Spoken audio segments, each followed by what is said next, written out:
Human gikoronahan isip labing unang Pinay nga midaog sa Miss Intercontinental, mibalik na gayod sa Bohol ang 26 anyos nga Boholanang beauty queen nga si Karen Galman. Ani ang report. Mainitong gisugat si Karen Galman sa mga Boholano nga nagbitbit og mga tarpaulins ug mga flaglets atol siyang pag-abot sa Bohol Panglao International Airport niadtong Lunes sa hapon. Mihatag og dakong dungog si Galman sa lungsod sa Ubay ug sa tibuok lalawigan sa Bohol. Dako kayo ng papel no na siya isip nahimong Miss Interncontinental 2018, makahatag yun ni kadasig sa mga kabataan, labi na sa mga kababayan.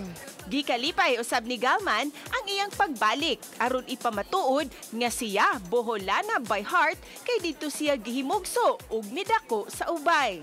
This is just so overwhelming. I didn't expect this today, so yeah, I'm just so happy, and thank you guys for the warm welcome. It's always good to be back in Bohol. Hilabihan kadaghan sa mga tao nga halos di makalihok ang iyang gisakyang float kay silang tanan gusto siyang makita ug makuhaan og hulagway.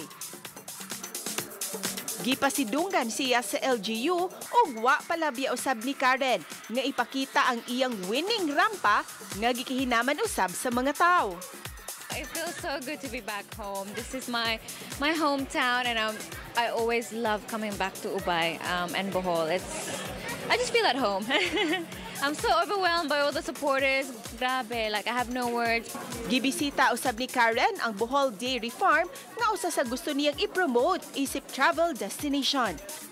Ang pagdaog ni Galman sa Corona usa ka dakong dungog sa Ubay, dili lang sa Bohol apan sa tibuok nasod. That's what she is giving us right now. Nakita ninyo ganina, all the students are very happy, overwhelmed, and then I saw it nga she really served as an inspiration.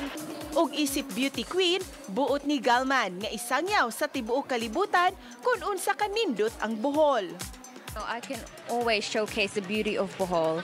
I always have that there, and I would love to use it to show everyone how beautiful Bohol is and that everyone should visit. It's such a beautiful, beautiful island. Quibod-Castro, Balitang Bisdak.